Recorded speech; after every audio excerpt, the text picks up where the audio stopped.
Well, it is a holiday-shortened trading week due to President's Day on Monday. And that weekend is typically an advantageous time to buy a car with dealers offering discounts.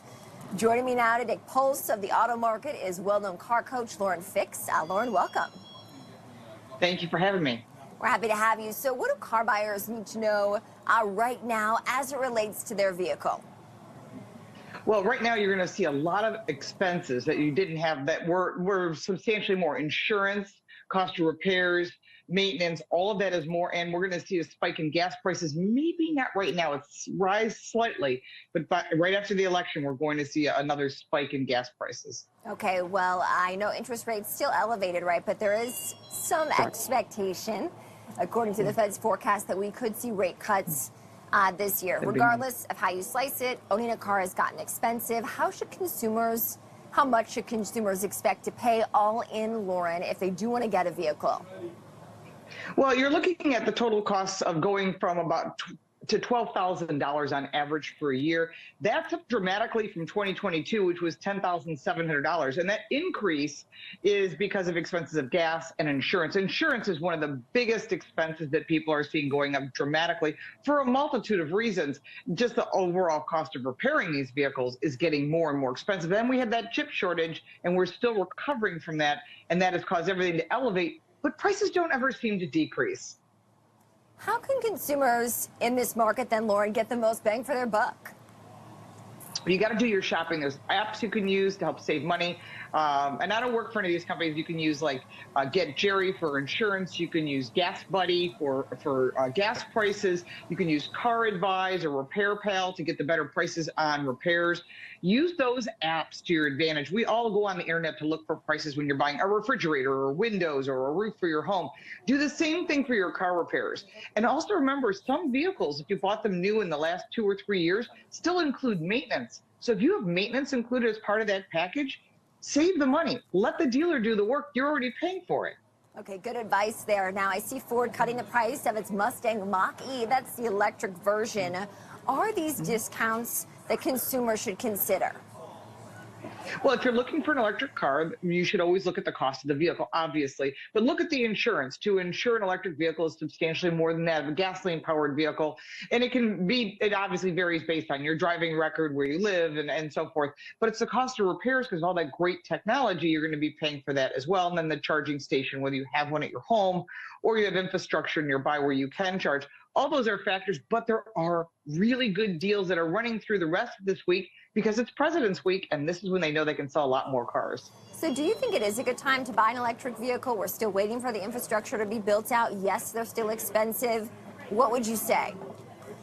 Well, the first thing I'm going to tell you is there's only 12 cars that are eligible for that $7,500 tax credit. In 2023, I would have said by the end of the year, great deals.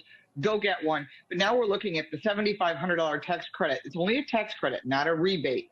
Would not only apply to just 12 cars. And then on top of that, many states such as California, New York, Illinois, New Jersey, a bunch of them are no longer, they're out of money for their funds to have their matching funds that belong from the state. So do your homework. Some states have replenished. I think New York is planning to replenish. California is not. Illinois is not. And some of them have just don't even offer that. So it depends on what state you live in. Also check with your company. You work for a large company and they're going to offer you a tax credit or something back on, as far as salary wise. Absolutely take advantage of that. You'd be foolish not to do so. Do your homework beforehand. That means the cost of charging, the cost of insurance, the cost of the vehicle. And I highly recommend leasing an electric car, not buying one, because at the end of 3 years, you're going to want the newest, coolest thing. But also, if you own one, the battery expense is very high, and you don't want that on you. Let the manufacturer take that car back, and you move on to the newest, coolest thing. Okay, great advice there. Lease versus buy when it comes to EVs. Speaking of EVs, Lauren, there was also a recent report that Tesla's Cybertruck can rust when exposed to water. How would you grade that vehicle? Well, I did see one, and I actually covered a walk around. I'm actually shocked that the National Highway Traffic Safety Administration, or NHTSA, Department of Transportation, allowed that to go through. In the past, we had Dodge Ram trucks that had hood ornaments on them, and they made them remove them because they said a pedestrian could get injured. But the sharp corners and the totally flat front on that Cybertruck kind of surprised me. Stainless in general, by the way, as far as the rusting, we've all put stainless silverware into our dishwasher and have it come out with a little bit of rust, thinking that's odd. That should not be the case. That would be like an 1810 type stainless. I used to work in metals. If it was 304, it wouldn't rust. So keep in mind that if you own one of these, Tesla's recommending that you cover the car in some sort of paint color, like some sort of wrap. You could do that, but still you got those sharp edges. And I really worry about pedestrians and cyclists and a potential accident that could be really scary. Budgeting for gas, obviously a key factor here. The national average for gas prices rising 11 cents to $3.28 a gallon over the weekend after really not moving for months. How can drivers expect to budget for gas here in the coming weeks and months? Well, they're going to be doing some changes that they were supposed to change before the election, but now they're waiting until after the election. That's at 15% ethanol. A lot of cars don't like to run on that, and you also have to check your warranty. It might void your warranty, so it's important if you've got a car and you own it, you don't want to find yourself in that position. But as far as when they make that change, it's going to make gasoline more expensive. We'll see that probably mid to late November once the election is passed. But what I would tell people to use the apps. Everybody's got one, AAA, Gas Buddy. There's a couple of other companies out there as well. Shop around. You know, if you go to that same gas station every single time, you might find the prices are going up. So the best time to buy fuel is in the morning before 10 o'clock on a Tuesday or Wednesday. On Thursday, they usually raise the prices after 10 o'clock for the weekend. So if you see prices go up during the weekend, that's the worst time to fuel up your vehicle. So try to think of things like that. Check your tire pressure, do the maintenance. You have a check engine light, that's costing you as much as 40% of your fuel economy. Wow. So get in front of those things. If you can take care of your car, proper tire pressure, you'll save money with tires, and you also save money at the pump.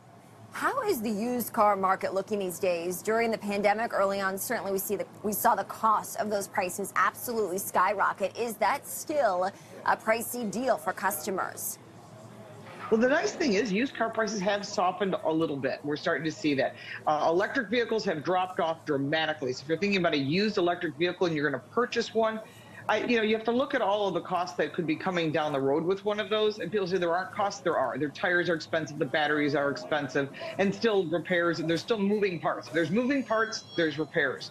So if you're looking at a gasoline or a hybrid vehicle, I think you're going to be surprised. There's some pretty good deals out there. I'm even seeing leasing available for used cars, which we didn't see before. So you'd have to go to that brand. If it's Ford, you go to a Ford dealer, Honda to a Honda dealer, Subaru to a Subaru dealer, etc. Because they're going to be able to offer that to you. You're not going to go to another brand and try and lease that vehicle. They're not going to be able to do that. So there are some opportunities out there. If you're looking at a used vehicle, you've got a large family, or you want to shrink down to a smaller urban type vehicle, there's a lot of options out there right now. Any final tips, Lauren, for our viewers looking to take advantage of any deals in the auto space this President's Day week? There are a lot of great deals with lower interest rates. So shop around, and before you just listen to your local dealer, go on the manufacturer's websites. They usually post those as well.